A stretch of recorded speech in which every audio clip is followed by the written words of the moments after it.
Good afternoon, everyone. It's Hanifa Menon from hearthealthbrainhealth.com, encouraging healthy grieving and mindful actions.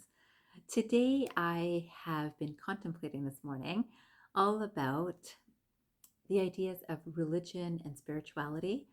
And of course, a lot of people will use these interchangeably, and there's some slight differences, but I really believe and have felt this for, I'll say, most of my life, that religion is based on this core idea of spirituality. So both of them really do touch on spirituality in general, but spirituality is a little bit different. And so I came across this great writing from Haile Selassie, and this quotation I'd love to read to you. This again is just a bit of an excerpt. It says, "Spirituality does not come from religion, it comes from our soul. We must stop confusing religion and spirituality. Religion is a set of rules, regulations, and rituals created by humans, which were supposed to help people spiritually. Due to human imperfection, religion has become corrupt, political, divisive, and a tool for power struggle. Spirituality is not theology or ideology, it is simply a way of life, pure and original as given by the Most High. Spirituality is a network linking us to the Most High, the universe, and each other." And I love that. I just feel that it's so well said because the idea of spirituality is very much about connecting to our higher selves. And remember, this is also known as pure consciousness. So even someone who does not believe in God or the universe in general, there is often an awareness of something that is giving us a little extra ability. And this is often linked with the conscience. Well, I remember growing up, and I was often told by my mom, and I grew up in a religious household. At the same time, I remember my mom always having that freedom of you have to understand things for yourself, and you need to make sure that your own conscience will guide you. And I remember hearing that and thinking, yeah, it sounds so simple. And then I think life became less simple, and I think my mind also became less simple. And there's certainly some things that I wanted to grow in, and I certainly was also fueled by family too. So, in all of that, and then of course, life teaches us, and of course, this is what my course is all about too. But at the same time, there's this realization today that, wow, you know what? This has always been, this was even if I was to think that spiritually I was supposed to be in the family that I was in, to already have that seed planted of keep your mind open about things and learn the things that are right for you.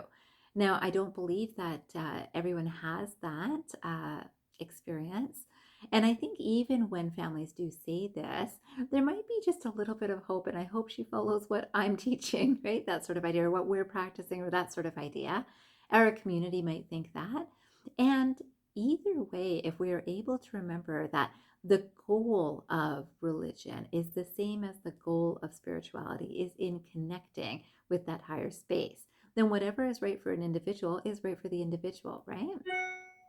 So I thought it's so interesting that my journey has often made me reflect, and today I've definitely been reflecting on this, the ways that I have worked with clients. And I do know that in understanding, some details from whether research or whether from schooling or whether, feeling like I really understood things in terms of education, I always felt so good to be working with patients when I was working as a naturopathic doctor. But I can also say that the root that was always the same with me and has always been and is continuing to be is this place of, even when I tell clients who had, or patients who had really great experiences, they were healed from something or other. And they'd say, "Oh, you healed me," or "You got me there," or "It's because what you recommended," or "It's because of what we did." And I'd always say that yes, it's because of an energy that comes from me that's joining with an energy from you and with something higher that's also leading this.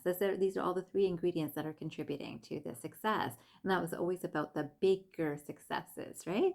So again, someone getting over a cold, oftentimes people could say, "Oh yeah, I was eating better, I got lots of rest," or so in those sorts of ways, it was very easy not to be in an ego space. The more we hear that, this is because of you, it's very easy to pull away from it's not me. There's something that's coming both through me, through the client or the patient, and through the universe, right? So there is this combination of energies. So wouldn't you know, I came across this great lecture this morning, and it was just in line with this thinking. And it's so well said. So it was actually a monk that was introducing a Swami to speak.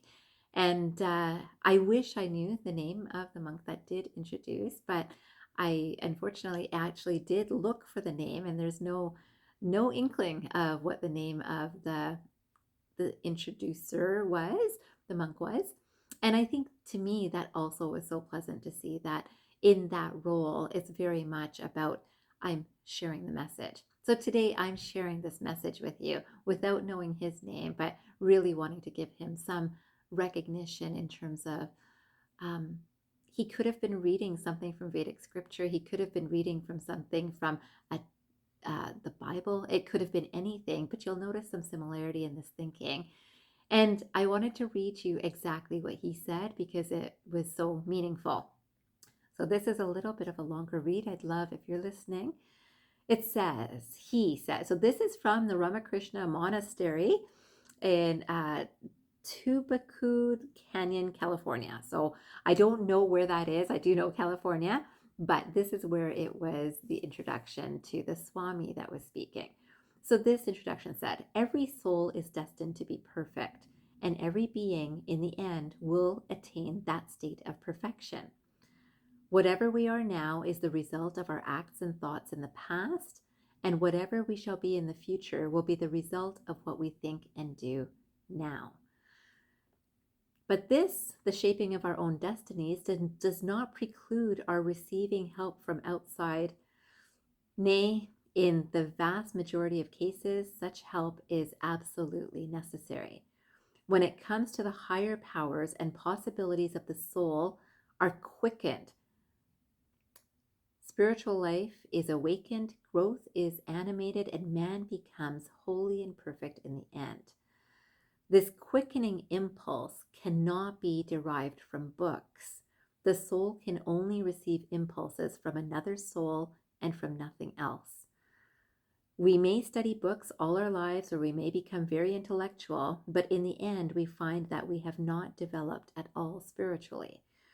This inadequacy of books to quicken a spiritual growth is the reason why, although every one of us can speak most wonderfully on spiritual matters, when it comes to action and the living of a truly spiritual life, we find ourselves so awfully deficient.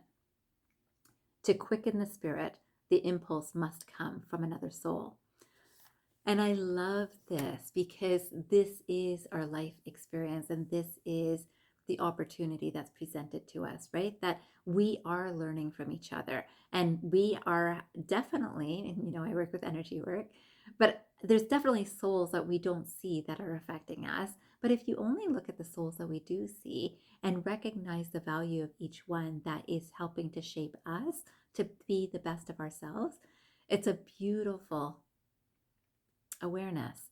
And I really do feel this is again about teaching too, that when someone is speaking to you with their heart and soul, this makes a difference to your soul's understanding. So oftentimes, even though you might not understand what is being said in some sort of spiritual lecture or something that's claimed to be spiritual or something that's religious, if you are really in an intention to learn, you will.